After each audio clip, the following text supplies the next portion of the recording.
નમસ્કાર વિદ્યાર્થી મિત્રો, તમારી પોતાની યુટ્યુબ ચેનલ જીપીએસસી મટીરિયલમાં હાર્દિક સ્વાગત છે. આજના વિડીયોમાં આપણે જીપીએસસી, પીએસઆઈ અને કોન્સ્ટેબલ અથવા તો અન્ય સ્પર્ધાત્મક પરીક્ષા માટે એનસીઈઆરટી અને જીસીઈઆરટીનું મહત્વ અને તે કઈ રીતે ઉપયોગી સાબિત થાય છે. એનસીઈઆરટી અને જીસીઈઆરટીમાંથી કયા કયા પુસ્તકો વાંચવા અને વિડીયોના અંતે આપણે આ પુસ્તકોની પીડીએફ ફ્રીમાં આપવાના છે. એટલે વિડીયોના અંત સુધી બન્યા રહેજો. મિત્રો, એનસીઈઆરટી અને જીસીઈઆરટી સ્પર્ધાત્મક પરીક્ષાનો પાયો ગણવામાં આવે છે. જેમ મકાનનો પાયો મજબૂત બનાવવામાં આવે છે તેમ સ્પર્ધાત્મક પરીક્ષા માટેનો પાયો મજબૂત હોવો જોઈએ.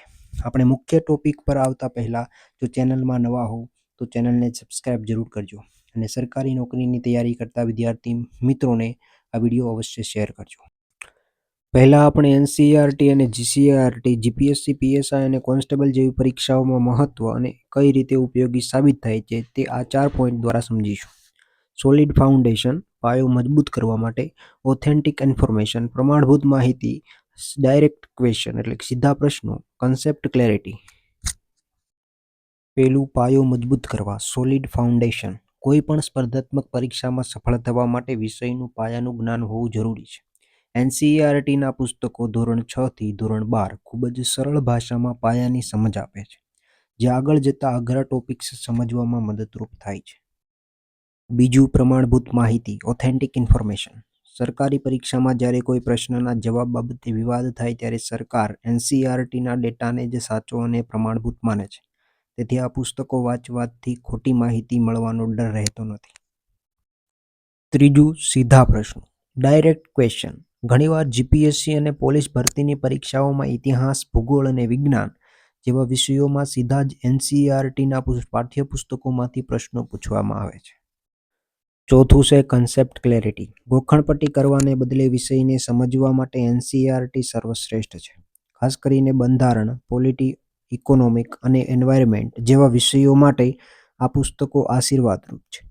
એટલે મિત્રો, ટૂંકમાં કહીએ તો એનસીઈઆરટી વાંચવી એ વધારાનો ફાયદો અપાવે છે.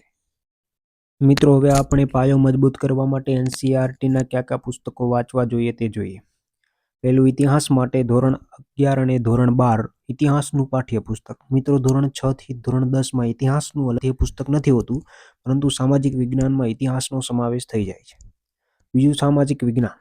ધોરણ 6 થી ધોરણ 10નું સામાજિક વિજ્ઞાનનું પાઠ્યપુસ્તક. ત્રીજું, ભૂગોળ. જિયોગ્રાફી માટે ધોરણ 11 અને ધોરણ 12નું પાઠ્યપુસ્તક.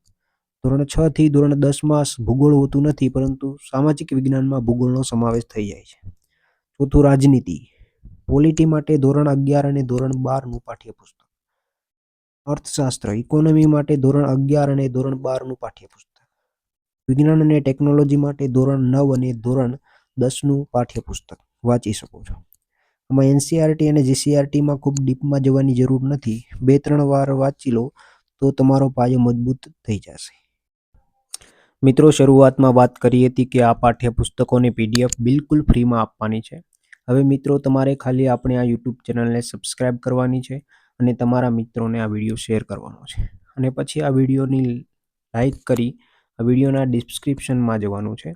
ત્યાં મિત્રો આપણે એક નવું ટેલિગ્રામ ગ્રુપ બનાવેલું છે, તેની લિંક આપેલી છે.